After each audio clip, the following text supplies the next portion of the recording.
All right. Welcome back, everyone, to BizRise. This is where builders think like millionaires even before the money shows up. My name is Chris Heatherdale. I'm today's host. Welcome. Right. So, one of the things that I did want to kind of talk about is the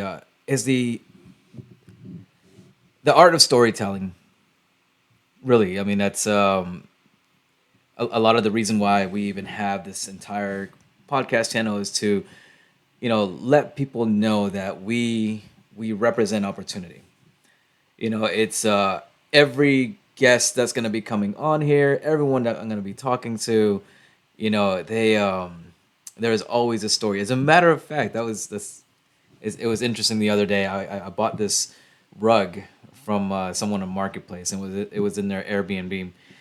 And I forgot how the conversation even went. I was just going to get a rug, and he was telling me, he's like, oh man, I love the entrepreneur spirit or whatnot. I was like, yeah, no, it comes with a story. Being an entrepreneur literally saved my life. And he's like, oh really? I was like, yeah. And he's like, you know what? Every entrepreneur, every real business owner, doesn't matter if it's someone that was got the trust fund money. It doesn't matter. There's always a story behind it. Maybe it's not that trust fund baby, but their parents or grandparents that passed everything down. Sure as hell do. It's you always hear about the people coming from the school of hard knocks, and it's not. It's almost not a metaphor. I mean, there's not an actual school, but it really is the grind. The vast emotions. People have a story in the beginnings of their business because that's what inspires. That's what represents possibility. You know, Greatness isn't this esoteric. It's not like only a few have it. I feel like I heard that somewhere, but it's something that everyone has the potential for. Greatness is something that everyone has the potential for. And when you start heading in that path, you change the world. You change the world around you. You start changing people's lives. You start, giving people jobs that, help them get out of poverty sometimes. You start giving back. And sometimes you don't even realize. You can unknowingly become the inspiration for others. And you will be. I'm serious. It's like it could even be that employee's daughter or son. It's like, oh man, my mom. I got to meet my mom's boss. Like, this guy used to be homeless. This guy is, he was a nothing, and now he's just out there, just giving people jobs. You know. So my story goes like further back, and I'll be giving mine in little excerpts. So I'll start with this. I was homeless, and then when I mean homeless, I don't mean like just living out of a vehicle. I don't think living out of a vehicle once you sleep under a bridge, and once you sleep on that park bench, sleeping in a car is no longer homeless. Anyways, it doesn't matter the level of homelessness, but the fact is, I was. I made a post about that, and it got some hell of a traction. It's crazy. Like there was this woman that messaged me privately, and she was upset with me because my homelessness only lasted less than a week.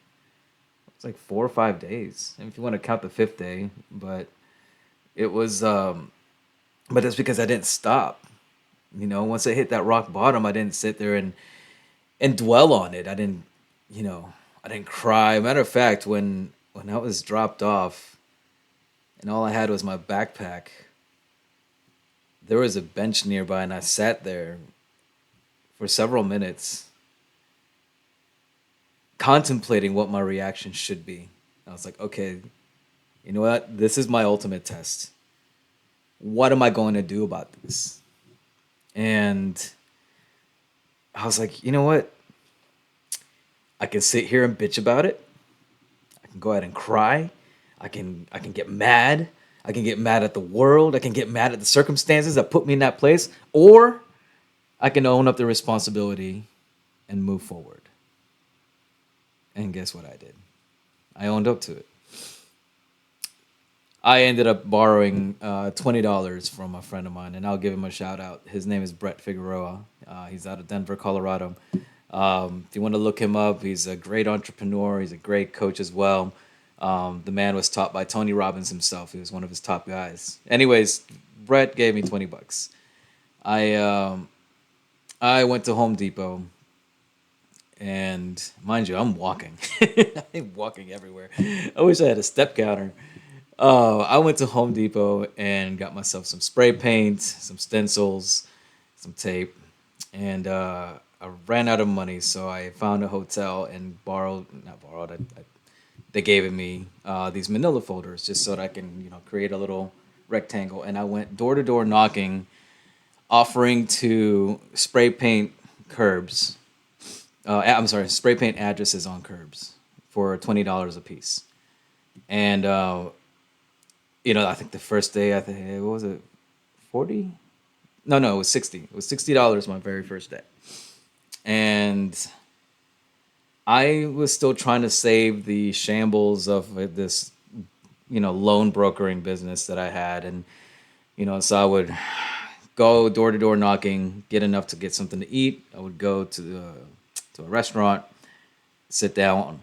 I had my laptop in my backpack. I was not going to sell my laptop, because that and my phone were the last two things that I had, and 3 pairs of clothes. Actually, 3 shirts, 3 boxers, 3 socks, 1 pair of pants, and the shoes that I was wearing, and a jacket. Anyways, so I just kept going, and then I made a post, and I didn't want to tell anyone. It was my pride that kind of got in the way, but I didn't want to tell anyone that guys, I need help. I was too prideful. So, and so that is my fault. Entirely my fault. Anyways, I went and picked up I'm sorry, I made a post, and it was very vague. I was talking about a scene out of the Will Smith's The Pursuit of Happiness.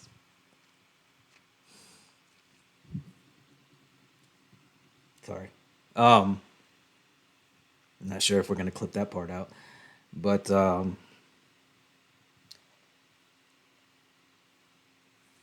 anyways, um, a lot of people were like, "Oh, I love that movie. That was a great scene," And then somebody picked up on it, and it's like, "Chris, are you homeless right now?"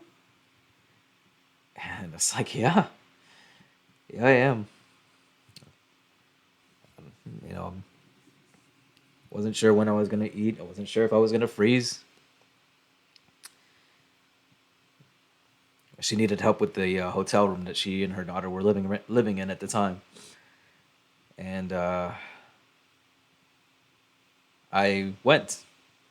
I gave her the cash that I had, and I slept for 14 hours. I was so tired. I was nonstop because I don't think you know how uncomfortable it is to sleep under a bridge when it's freezing. It sucks. So I was not sleeping, and I was also afraid of cops picking me up.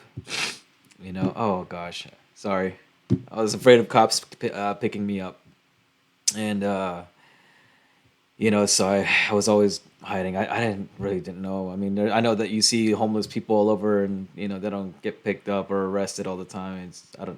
I don't know what I was thinking. I was just afraid of that. So anyway, so 14 hours. I was so tired. And that was the fifth day. Uh, anyway, so that's by far not the only story that I have. But since almost everyone starts with their homeless one, I'm like, I guess I might as well just start with mine. There's more to it. My story involves a crazy road. Fighting for my daughter's safety, and we won. She ended up living with me, and everything started with my cleaning company when there was going to be some layoffs. Back in the day, I was actually working in aviation, and I just because I was former on upper management, I knew that we were going to have layoffs. There was there was a shift in the government. I'm not going to get political. I don't need all that. There was a shift in the government, and from being experienced in all this, I was like, all right, the aviation sector is going to be going down. We're going to be seeing layoffs, and people were like, no, no, we're not. That's just a rumor, guys. Okay, I was in the boardroom. We would actually actively watch who's doing what in Congress, so we can see where things are shifting in the aerospace industry. Trust me, we're going to go through a layoff. It's not even a rumor yet. And so I left, and 2 weeks later, sure enough, people started getting laid off. Um, and so, anyways, I was supposed to franchise for a cleaning company, and the lady disappeared. The day that I walked out in the parking lot on my very last day in aviation, um, I could no longer get a hold of her. Yep, I was supposed to pack my bags and head down to Houston, and nothing. And I never owned a business, so for a while there, it was YouTube University, and I spent a month just burying my head in it. I spent so much time researching and looking at software. I mean, I wanted to build it like it was already large from the very beginning, and then just kind of fill it all in.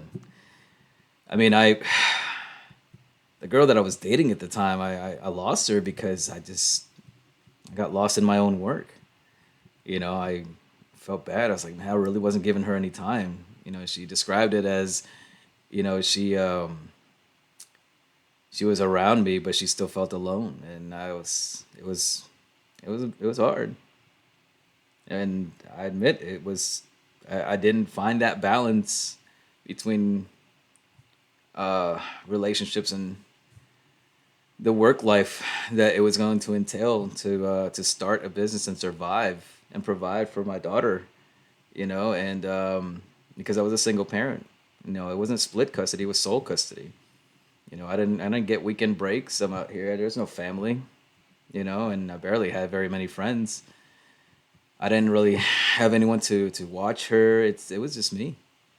So in any case, going back to what this whole part was about, BizRise is going to be a collection of stories, and it's not just going to be my own, of course. And just as I mentioned, as I forewarned, excuse me, as I said before, the this is again to represent possibility. That you can and you are able.